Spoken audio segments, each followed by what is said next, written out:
2,600 కోట్లు రైతుల ఖాతాల్లో జమ అయిపోయాయి. తర్వాత మరొక 2,700 కోట్లేమో ఒక 20 రోజులకు, మరొక 20 రోజులకు 2,700 కోట్లు, మొత్తం 9,000 కోట్లను రైతుల ఖాతాల్లో జమ చేయడానికి ప్రభుత్వం నిర్ణయం తీసుకుంది. ప్రభుత్వం దగ్గర నిధులు ఉన్నాయి ఆల్రెడీ. కాకపోతే మొదటి విడత కింద 1 ఎకరం ఉన్నటువంటి వారికి ఈరోజు రైతుల ఖాతాలో జమ కానున్నాయి. ఆయన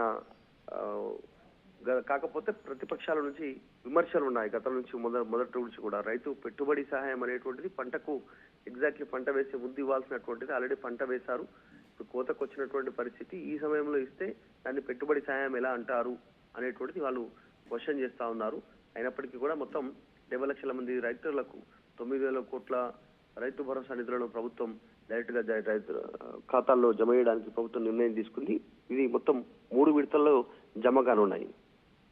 రైట్ మధు, దీనికి ఎవరెవరే ఎలిజిబుల్? గతంలో మనం చూసాం, ఇటు రియల్ ఎస్టేట్కి కావచ్చు, వెంచర్స్ ఉన్న వాళ్ళు కావచ్చు, అలాగే బంజారా భూమి కావచ్చు, ఇలాంటి వాళ్ళకి ఇవ్వమంటూ ఎలిజిబిలిటీ క్రైటీరియాని ముందుకు తీసుకొచ్చే ప్రయత్నం చేశారు. ఈసారి దీనికి ఎలిజిబిలిటీ పరంగా ఏమన్నా అంశాలు ఉన్నాయా?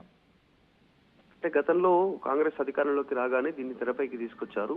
ఈ రైతు బంధు కింద పెట్టుబడి సహాయం ఏమవుతుందో దాన్ని స్ట్రీమ్ లైన్ లోకి తీసుకొస్తాము. నిజంగా రైతులు ఎవరైతే సాగు చేస్తా ఉన్నారో సాగు భూములకు మాత్రమే పెట్టుబడి సహాయం అందజేస్తాం అనేటువంటి స్టేట్మెంట్ గతంలో ప్రభుత్వం చేసిన మాట వాస్తవం. ఈ మధ్య కాలంలో రీసెంట్ గా శాటిలైట్ సర్వే చేశారు. శాటిలైట్ సర్వే రిపోర్ట్ ఆధారంగా కేవలం సాగు భూములకు మాత్రమే వారు ఎంత సాగు చేస్తారో అన్ని ఆ భూములకు మాత్రమే రైతు భరోసా నిధులు కేటాయించాలనేటువంటి ప్రభుత్వం నిర్ణయం తీసుకుంది. దాదాపు దానికి సంబంధించిన ప్రక్రియ అంతా పూర్తయింది. కానీ చివరి క్షణంలో ఏదో ఒక ఎన్నిక రూపంలో ఏదో ఒక రూపంలో ముందుకు రావడంతో రాష్ట్రంలో దాన్ని విరమించుకున్నట్టుగా ప్రభుత్వం కాస్త బ్యాక్ స్టెప్ వేసినట్టుగా చర్చ జరిగింది. మనం చూసాం గతంలో జనరల్ ఎలక్షన్స్ అయిపోయిన వెంటనే పార్లమెంట్ కానీ, తర్వాత కంటోన్మెంట్ ఉప ఎన్నిక, జూబ్లీహిల్స్ ఈ మధ్య కాలంలో మరొక ఉప ఎన్నిక, తర్వాత సర్పంచ్ ఎన్నికలు అయిపోయాయి. నెక్స్ట్ జెడ్పీటీసీ, ఎంపీటీసీ, జిహెచ్ఎంసీ ఎన్నికలు ఉండేటువంటి అవకాశం ఉంది. ఇప్పట్లో ప్రయోగం చేసేటువంటి అవకాశం ఉండకపోవచ్చు. అందులో భాగంగానే బ్యాక్ స్టెప్ వేసింది అనేటువంటి చర్చ కూడా ఉంది.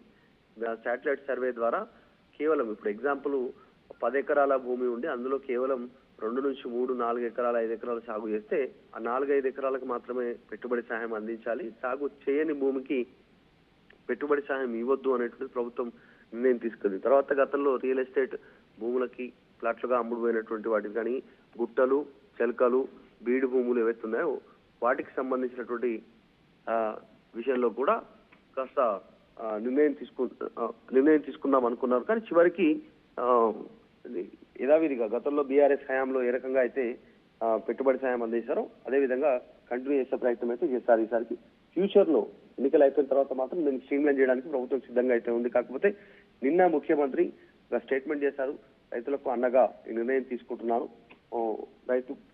రైతు ప్రభుత్వం కింద మాది ఖచ్చితంగా పనిచేస్తున్నటువంటి స్టేట్మెంట్ అయితే చేశారు.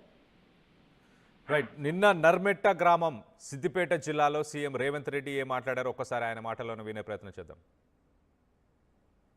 రైతులకు మనం ఇస్తున్న రైతు భరోసా పెంచడమే కాదు, వాళ్లకు ఈరోజు సిద్దిపేట గడ్డ మీద నుంచి రైతు భరోసా నిధులను విడుదల చెయ్యాలని ఇంత